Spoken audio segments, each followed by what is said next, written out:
Muy buenos días, amigos. Soy el diácono Galeno aquí otra vez con la liturgia en español. Estamos en el número 10 de nuestra serie sobre la pronunciación y un poco de gramática para ayudarnos a entender mejor cómo se dice la liturgia en español. We are with number 10 today on the liturgy in Spanish with some more tips on pronunciation and just minimal grammar to help you understand how the liturgy works in Spanish. So today we're talking about the Eucharistic prayer. We begin the Great Thanksgiving, or known also as the Sursum Corda, with hearts lifted up. And in Spanish, the label for that in the prayer book is Plegaria Eucarística, the Eucharistic prayer. And without further ado, let's read that together, and I'll see if I can line it up here for you and give you some pronunciation here. So it starts out la plegaria Eucarística, and the celebrant, el celebrante, says, El Señor esté con ustedes. The pueblo, the people, then respond, y con tu espíritu. The celebrante, elevemos los corazones. Pueblo, los tenemos elevados al Señor. Celebrante, demos gracias al Señor nuestro Dios. Pueblo, es justo darle gracias y alabanza.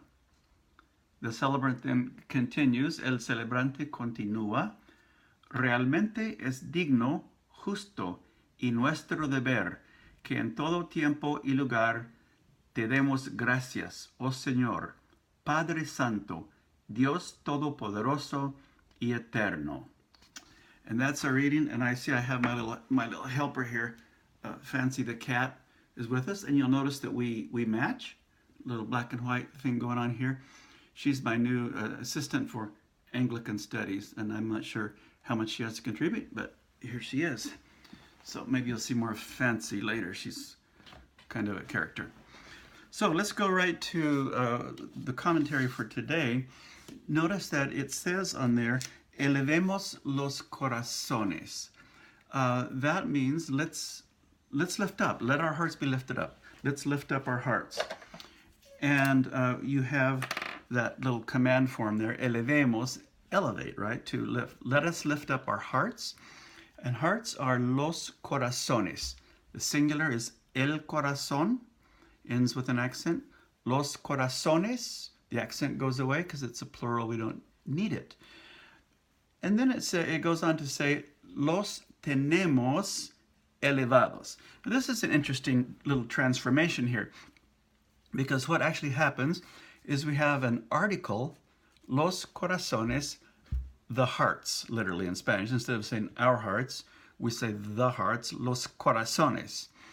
So the los corazones actually transforms when you go down below to we have them lifted up. So los travels, it becomes a direct object. It changes, in other words, or it's transformed.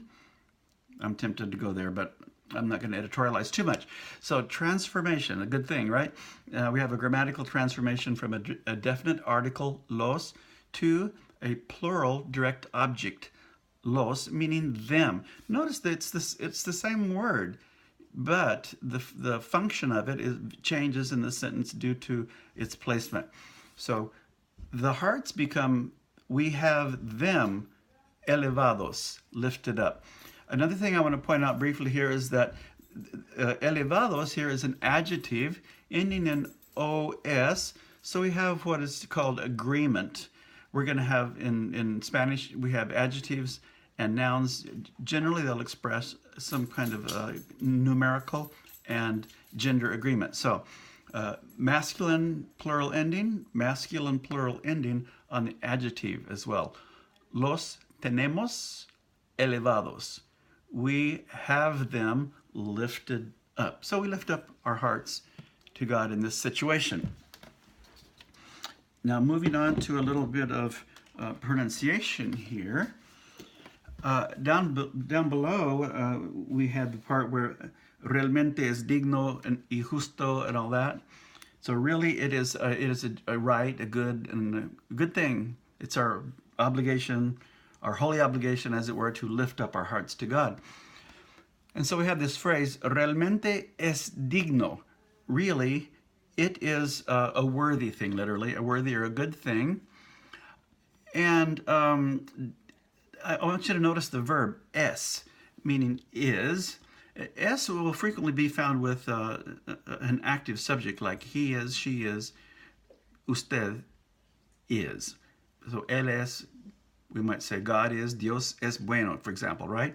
But here we don't have any kind of a definite subject added. So in English, we're going to have to kind of supply the notion of it. So it is. It is a good thing to lift our hearts unto the Lord, right?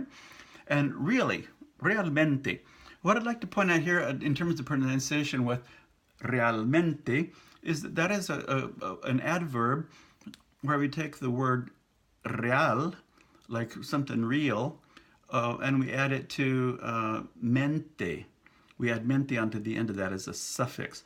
And that means it's an adverb equivalent to the ly typically in English. So really, it's really a good thing. Realmente. Notice that if you're an English speaker learning Spanish, it's going to be very tempting for you to put an in there. But I would like to urge you to avoid temptation in this case.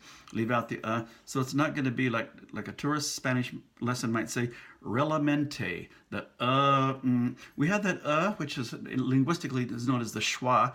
It occurs in French and in English in spots. But in Spanish, it is not a proper sound. So I want you to avoid temptation. Pray hard to avoid temptation, and you will overcome. So realmente es digno. I love the way this sounds. Es digno, justo y nuestro deber. It's our duty. Que en todo tiempo y lugar te demos gracias. We give you praise. Oh Señor, Santo Padre, and so on. So pretty cool. I did actually want to point out one other quick thing there, and that is on here. So before I get lost on you, es justo darle gracias. Notice that little word le there. That is actually an indirect object, and it says it is right to give to him. That le in this case means to him, and what are you giving to him? Thanks and praise. Darle gracias. So we've had examples, a lot of examples, and I want you to notice the difference between giving something to somebody and something that is actually a direct object, as in the case of los tenemos. We have them. Now we'll talk more about direct objects and indirect objects as we move along, because those really will help you to understand the flow of the liturgy. And again, if you have any questions for me, please feel free to post them, and I will give my best effort to answer them. Por el momento, les dejo con mis oraciones, mis buenos deseos, para que ustedes puedan aprender muy bien su español y continuar haciendo la buena lucha en el ministerio y el servicio a la comunidad hispana en sus propios pueblos y ciudades. Muchas gracias por escuchar y hasta la próxima. Adiós.